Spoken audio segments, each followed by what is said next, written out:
नमस्कार, मैं हूं शुभी और आप देख रहे हैं न्यूज फॉर नेशन। शहाबुद्दीन के निधन की खबर जैसे ही सामने आई वैसे ही बिहार के सियासी गलियारों में इसकी चर्चा लगातार होने लगी। एक तरफ जहां परिजन इस बात की चर्चा कर रहे थे कि उनकी मौत की खबर में कोई ना कोई मिस्ट्री तो जरूर है, तो वहीं दूसरी ओर जिस तरीके से शहाबुद्दीन के शव को दफनाने की बात सामने आई, उसको लेकर भी जिला प्रशासन और परिजन के बीच में लगातार नोक-झोंक चलता रहा और यही वजह रही कि 55 घंटे बाद शहाबुद्दीन की मौत के उनके शव को दफनाया गया।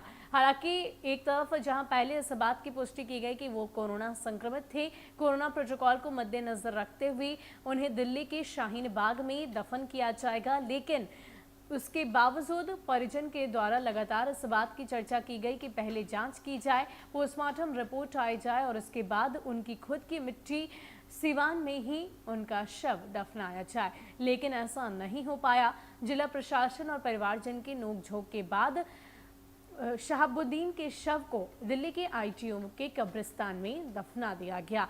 लेकिन इन सब के बीच इन तमाम चर्चाओं से हटकर अगर बिहार के सियासी गलियारों पर एक नजर डालें तो ये साफ तौर पर दिखता है कि किस प्रकार अलग अलग नेताओं की तरफ से, अलग अलग पार्टियों की तरफ से ये होड़ लगी थी, ये क्रेडिट लेने की होड़ लगी थी कि शहाबुद्दीन के शव को कहां दफनाया जाए और किस तरीके से उन्होंने उनके बेटे यानी कि ओसामा का मदद किया है। यानी कि लगातार अपने ट्विटर हैंडल के माध्यम से अलग अलग नेताओं की बात करें तो उन्होंने ये दिखाने की, ये जताने की कोशिश की कि वो लगातार शहाबुद्दीन और उनके परिवारजन के साथ हैं।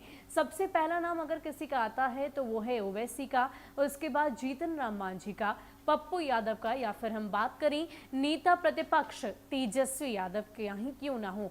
लगातार आप उनके सोशल मीडिया को खंगालें तो इस बात की पुष्टि होती है कि वो ऊपर से दिखावे के लिए शहाबुद्दीन के परिजन के साथ खड़े नजर आए, लगातार ये क्रेडिट लेने की होड़ में लगे रहे कि वो शहाबुद्दीन के साथ हैं, उनके हर दुख सुख में वो लगातार उनके साथ बने हुए हैं, उनके बेटे के साथ बने हुए हैं। हालांकि ये महज एक दिखावे की बात ही नजर आई। इसके अलावा अपने सोशल मीडिया के माध्यम से किस तरह इन तमाम नेताओं ने ये दावे किए हैं, मदद के दावे किए हैं और किस तरीके से ये दिखावा किया है, ये पूरी जानकारी इस वीडियो में हम आपको देते हैं। सबसे पहले अगर तेजस्वी की बात करें तो शहाबुद्दीन के निधन के 50 घंटे तक गायब रहने वाले तेजस्वी यादव ने अपने एक फेसबुक पोस्ट में लिखा कि पोस्टमार्टम के बाद पुलिस प्रशासन शहाबुद्दीन के शव को कहीं और दफनाना चाह रहा था, लेकिन काफी कोशिशों के बाद कमिश्नर से बात कर परिजनों द्वारा किए गए वैकल्पिक स्थानों में से एक यानी कि आईटीओ कब्रिस्तान की अनुमति दिलाई गई। ईश्वर मरहूम को जन्नत में आला मकाम दे और मगफरत फरमाए। वहीं दिल्ली के ओखला से विधायक और आम आदमी पार्टी के फायर ब्रांड नेता अमानतुल्लाह खान ने तो कहा कि तमाम कोशिशों के बाद भी दिल्ली पुलिस ने कोरोना नियमों का हवाला देकर पूर्व सांसद मरहूम शहाबुद्दीन साहब की मैयत सिवान ले जाने नहीं दी।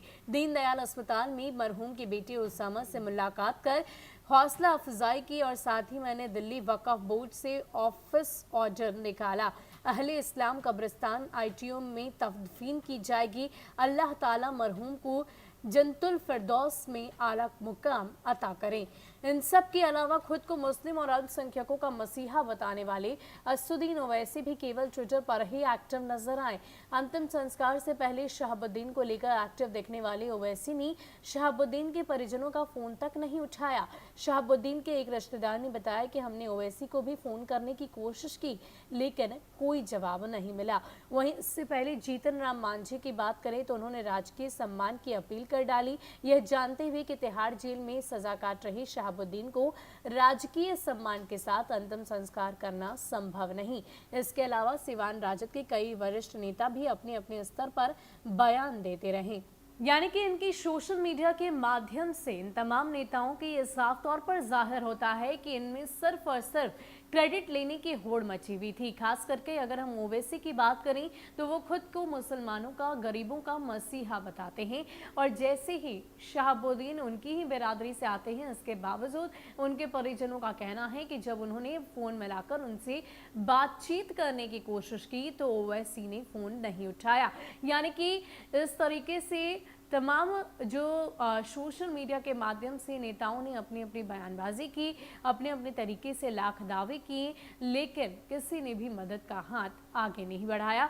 और यही वजह रही कि 55 घंटे बाद मौत के शहाबुद्दीन के शव को दफनाया गया। फिलहाल के लिए इतना ही। ज़्यादा अपडेट के लिए आप बने रहें न्यूज़ फॉर नेशन के साथ। नमस्कार।